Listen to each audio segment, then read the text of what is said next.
I've seen my share of bad nights. I spent years overseas, rolling through sand-choked roads, dodging IEDs, scanning the horizon for ambushes. The kind of paranoia that keeps you alive never really leaves. Not when you've seen what happens when a routine drive turns into a fight for your life. These days, the only battlefield I know is asphalt and endless highway, the hum of 18 wheels beneath me, the quiet solitude of the open road. That's the closest thing I've got to peace. Tonight should have been like any other, but peace doesn't last forever. I spot the trouble before I'm even close. A line of motorcycles stretched across Highway 87, right at the bend where the road narrows between two ridges. A perfect choke point, no way around it. 8 riders, all in black. Their bikes idle, engines rumbling low, headlights throwing long shadows across the pavement. The leader, a thick-necked bastard in a skull bandana, stands in the center of the road, hands resting casually on his belt. Too casual. I know an ambush when I see one. They don't move, just wait. Like they expect me to be scared, like they've done this before. I flex my fingers on the wheel, scanning the mirrors. No tail, just darkness behind me. A planned setup. They think I'm just another long-haul trucker. They think they picked the right target. They're about to find out just how wrong they are. I ease off the gas just enough to keep control, but not enough to stop. The smart play would be to turn around, backtrack to the last exit. But smart doesn't always mean right. I don't know what they want, but I know what they'll do the second I step out of this cab. I've seen the aftermath of highway hijackings, drivers beaten, sometimes worse. I'm not playing their game. The guy in the skull bandana raises a hand, signaling me to stop. I flash my high beams in response. For a split second, they hesitate. I can see it, a crack in the confidence. They weren't expecting defiance. Most truckers panic, slam the brakes, beg for mercy. I am not most truckers. I drop into a lower gear. The engine growls, the Freightliner roaring forward like a charging beast. I see the moment they realize their mistake. Shit, move! Skull bandana shouts, diving out of the way. The gang scrambles, bikes skidding, tires screeching, as my 80,000-pound rig barrels toward them like a battering ram. One idiot doesn't move fast enough. My grill clips his bike, sending it spinning into the dirt. He barely rolls free before the weight of my truck flattens the machine into twisted metal. I don't stop, not yet. In my side mirror, I see them regrouping, rage replacing their shock. Now they want more than my cargo. Now they want blood. The roar of motorcycle engines fills the night, a pack of them swinging into motion. 6, 7 of them still up, 1 down. I floor it, pushing the speedometer past safe limits. The problem with a semi? It's got power, but it's not built for agility. The problem for them? I've been in vehicle combat before. A biker pulls up alongside my left, too close, gun in hand. Rookie mistake. I yank the wheel right, hard. The trailer swings, the back end clipping him before he can react. His bike wobbles, then flips, sending him cartwheeling into the pavement. One less problem.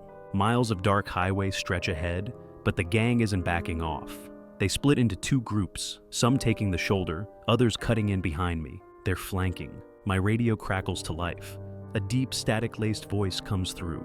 "Pull over, driver." I don't respond. The voice chuckles. "We don't need your truck, just what's inside." My eyes flick to the lockbox under the seat. They have no idea what I'm carrying, but they're about to find out the hard way. The exit ahead is coming up, a way station, long abandoned at this hour. No lights, no cameras. I make a decision. I kill the headlights and cut the wheel, taking the turn hard.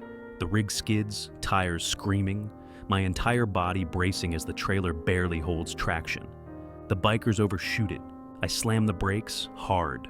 The whole truck shudders, screeching to a stop in the darkness. Silence.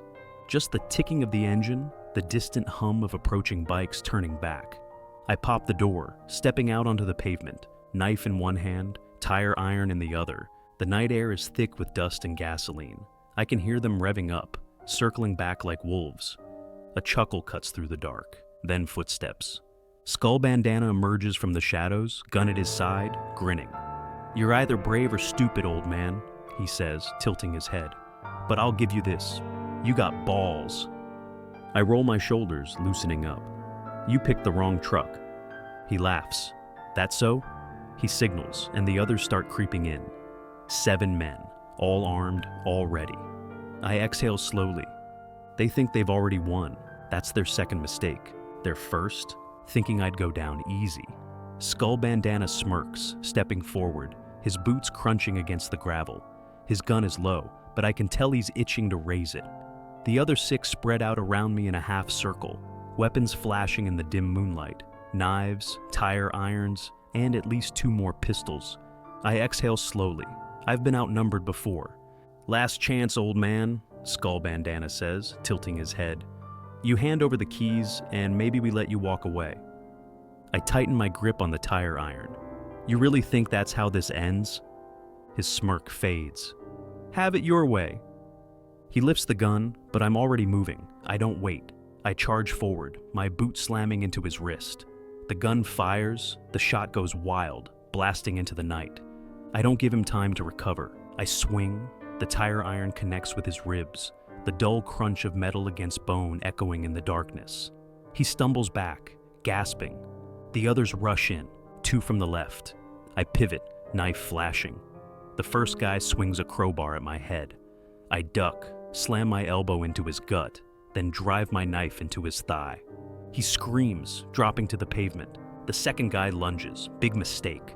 I sidestep, grab his collar, and slam his face into my knee. Cartilage snaps. He crumples. Gunshot. I dive behind a rusted metal barrier as a bullet ricochets off the pavement where I was just standing. "Spread out," one of them shouts. "Pin him down." They think they've got control. They don't know who they're dealing with. I scan the scene. 2 are down, 5 left. 1 still has a gun. That's my biggest problem. I hear boots crunching behind me. I grab a loose rock from the ground and hurl it hard. It slams against the nearest bike, setting off its alarm. The distraction works. The gunman flinches, turning toward the sound. That's all I need. I bolt from cover, knife in hand. The moment he turns back, I'm on him. My forearm slams into his throat, cutting off his shout. His gun clatters to the ground as I drive him backward into a rusted-out truck. He tries to knee me in the gut. I twist his arm, flipping him onto the pavement. A boot to the ribs keeps him down. 3 left. The biggest one, a brick wall of a man with tattoos up his neck, charges at me. He slams into me like a battering ram, knocking me back against my truck. Pain explodes through my ribs. He grins, thinking he's won, until I headbutt him. He staggers, stunned. I grab his arm and use his own momentum to flip him onto his back. A quick stomp to the gut, and he's out. 2 left. Skull Bandana is still wheezing on the ground, holding his ribs. He's watching his whole crew get wrecked by a single man, and now, fear is creeping into his eyes. He realizes I'm not a trucker. I see the moment he figures it out. "You're military." I spit blood onto the pavement. "Good guess." He scrambles back, reaching for the gun. I kick it away. He stares up at me. "You don't want to do this, man." I press the tip of my knife against his throat. "You sure?" His breath hitches. The last guy, the only one left standing, backs away, hands raised. "I don't want any trouble." "Then walk," I growl. He doesn't hesitate. He turns and runs into the darkness, disappearing down the highway. Skull Bandana groans, trying to sit up. You son of a..." I cut him off with a right hook to the jaw. He slumps onto the ground unconscious. It's over. I take a step back, my pulse still hammering, adrenaline coursing through me. 7 men, all down or out, cold. I grab the leader by the collar and drag him over to one of the bikes. Then I rip off his skull bandana and shove it into his own mouth. A message. I look around. I could kill them all. I should. But I'm not that man anymore. I pocket my knife and step back into the cab of my truck. As I fire up the engine, I glance at the rearview mirror. The gang is still down, some groaning, some barely moving. The dust settles around them like the aftermath of a war zone. They wanted a fight. They got one. The highway stretches ahead, empty, endless. I roll down the window, breathing in the cool air, my ribs aching but my mind clear. I thought I'd left the fight behind. Turns out, some fights find you anyway. The CB radio crackles, a voice from dispatch. "Unit 17, status update." I pick up the receiver, wiping the blood off my knuckles. "Highway's clear, deliveries on schedule." I drive on, leaving the wreckage behind. The road calls again. And I'm always ready. The highway stretches before me, dark and endless. The hum of the tires the only sound in the night. My knuckles ache, still raw from the fight. My ribs throb where that big bastard slammed me against the truck. But the pain is manageable. I've felt worse. The fight is over, but something in my gut tells me this isn't done. I tighten my grip on the wheel. This was too organized. Biker gangs pull road stunts all the time. Sure, but hijacking a fully loaded semi? That's not random, that's planned. And they knew my route. Somebody set this up, and I intend to find out who. I reach for the CB radio, thumbing the mic. "Dispatch, you got ears on me?" Static, then a familiar voice. "Loud and clear, Jack. Everything good?" I hesitate. I could lie. Say it was just a rough patch of road, that nothing happened. That would be the easy way out. But I don't like loose ends. "Had some trouble on 87, I say. Biker gang tried to box me in. Didn't go how they planned." There's a pause. Then the voice on the other end turns serious. "You all right?" "I'm fine." They're not. Another pause. "You carrying something special?" That question sets off alarms in my head. I glance at the lockbox under the seat. My cargo manifest says I'm hauling auto parts, but I've been around long enough to know when I'm being lied to. I let out a slow breath. "You tell me." Dispatch hesitates. Then, "Keep driving, Jack? Don't stop till you're clear of state lines." I don't like that answer, not one bit. 20 minutes pass. I keep the rig steady, pushing a little faster than I should. The road is eerily empty. No headlights behind me, no cars up ahead. And then, in the distance, taillights. A black SUV, sitting parked on the shoulder, waiting. My stomach tightens. This isn't over. The second I pass, the SUV pulls onto the highway, accelerating fast. I check my mirrors. 2 more sets of headlights appear behind it. More bikers? Shit. I kill the interior lights and tap the brakes just enough to make it seem like I haven't noticed.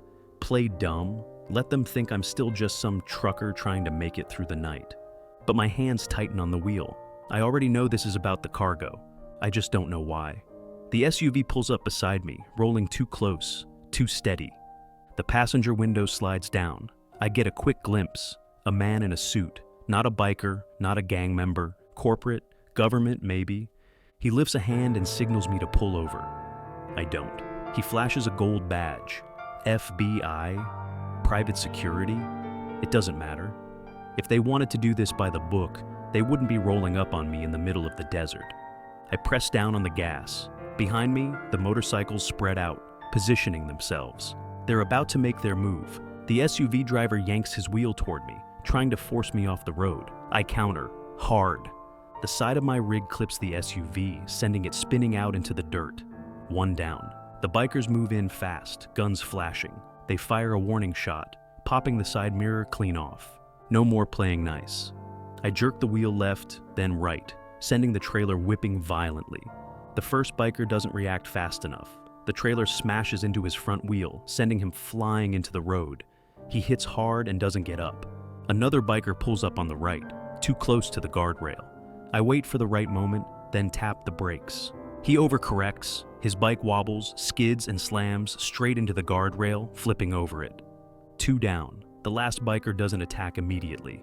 He holds back, watching, calculating. He's smarter than the rest. He pulls up beside me, helmet reflecting the dim glow of my dashboard. For a brief second, we lock eyes. There's no rage, no fear, just cold, quiet intent. He lifts something, not a gun, a small black device. I recognize it instantly. A kill switch. They're not trying to hijack the truck anymore. They're trying to disable it. I have 3 seconds to act. I yank the emergency horn, a loud, blaring sound that shakes the night. For a split second, the biker flinches. That's all I need. I grab the Ka-Bar knife from my dash, roll down the window, and hurl it. The blade spins through the air, clean, precise. It buries deep into his throttle hand. He jerks the handlebars in pain. His bike wobbles, skids. Then it's over. He goes down hard.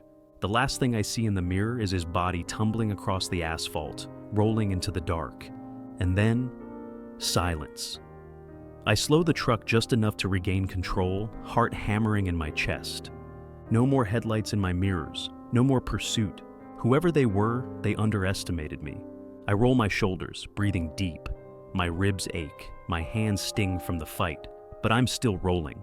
The CB crackles again. Jack! I grab the mic. Still here? Did you get clear? I glance at the wreckage fading behind me. Yeah, it's handled. A long pause, then, listen to me.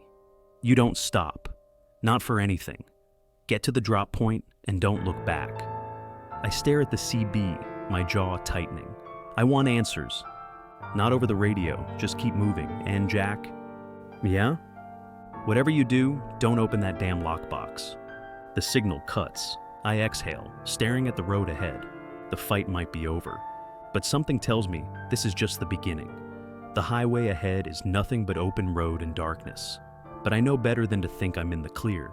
The bikers are gone, the SUV is wrecked somewhere in the dirt. But this isn't over. I grip the wheel tight, knuckles raw from the fight. My ribs ache from the hit I took earlier, but I push through it. Pain is just another thing to manage. The CB radio crackles again. Jack, do you copy? It's dispatch. Their voice is lower this time, cautious, like they know what's coming. I hesitate before answering. I copy. A long pause, then, you need to listen to me carefully. Whatever happens next, you don't stop for anyone. Got it? That makes my stomach tighten. They know something I don't. What the hell am I carrying? I demand. Not over the radio, just drive. The signal cuts. I curse under my breath. I hate being a pawn in someone else's game. 20 minutes pass. The adrenaline from the fight is wearing off and exhaustion creeps in, but I keep my eyes sharp. Then I see it, the drop point. It's an old truck yard on the outskirts of town, surrounded by high fences topped with barbed wire. 2 floodlights illuminate the entrance, but beyond that, the place is all shadows. A single black sedan is parked inside. 2 men stand by the gate, suits, corporate types. I don't like this.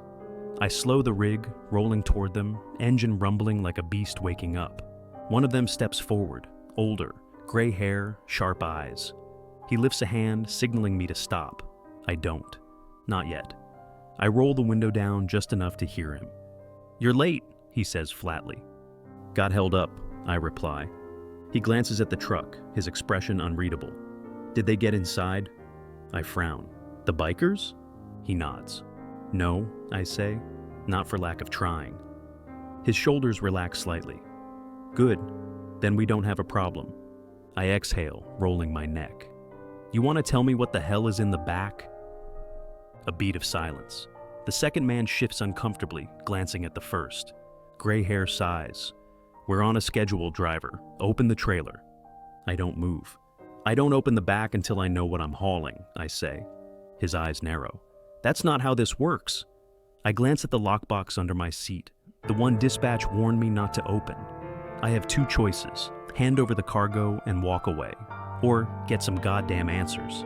I go with my gut. I reach under the seat, grab the lockbox, and pop the latch.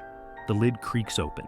Inside, a single black case, no markings, no labels, no weapons, no drugs, nothing I was expecting. I frown, lifting it. It's heavier than it looks. Put that down, gray hair warns. I ignore him. I flip the case open, and everything stops.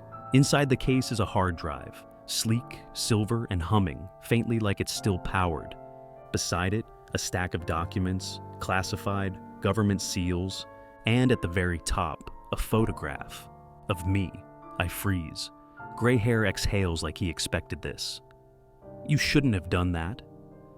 My pulse hammers in my ears. Why the hell is my face on that document? I lift the papers, scanning them fast. Military records, deployment history, my past. Then I see the last line. Jack Calloway, authorized for termination. The breath leaves my lungs. The second man pulls a gun from his jacket. Gray hair steps back. I'm sorry, Jack. You weren't supposed to see that. I don't think. I move. My right hand whips the lockbox up, smashing it into the gunman's wrist. The pistol fires wide, the bullet shattering my side mirror. I drive my elbow into his gut, grab his wrist, and twist hard. The gun clatters to the ground. Gray hair reaches for his radio. I lunge, slamming him against the truck door. You set me up, I growl, my forearm pressing against his throat. His eyes flicker, a hint of regret. but it's too late for that. "You never left the war, Jack," he says hoarsely. "You just thought you did." My grip tightens. "Who sent you?" I demand. His lips curl into something almost like a smirk. "Same people who sent you." I feel it before I hear it. A presence behind me. I turn, too late. The world explodes in white-hot pain. A shockwave slams through my skull, my vision going dark at the edges. I hit the pavement. The last thing I see is the hard drive slipping from my fingers, spinning on the asphalt. Then, nothing. When I wake, the truck yard is empty. No men, no sedans, no hard drive. My rig is still there, idling like nothing happened, but the trailer is open, and it's empty. I push myself up, head pounding, blood dripping down my temple. My gun is gone, my knife is gone, but I'm alive. That means they want me alive, for now. I glance at my reflection in the truck window. I look like hell. I exhale sharply, wiping the blood from my face. Whoever they were, whatever was on that drive, this isn't over, not by a long shot. I climb into the cab, turn the key. The engine rumbles to life, steady as ever. I stare at the highway ahead, a long stretch of asphalt disappearing into the horizon. I could drive away, start fresh. But I know myself. I reach for the CB mic, my voice rough but steady. "Dispatch. We need to talk." The radio was silent for a long time. Then, finally, "Yeah, Jack, we do." I shift into gear. The road calls again, and I'm not done fighting yet.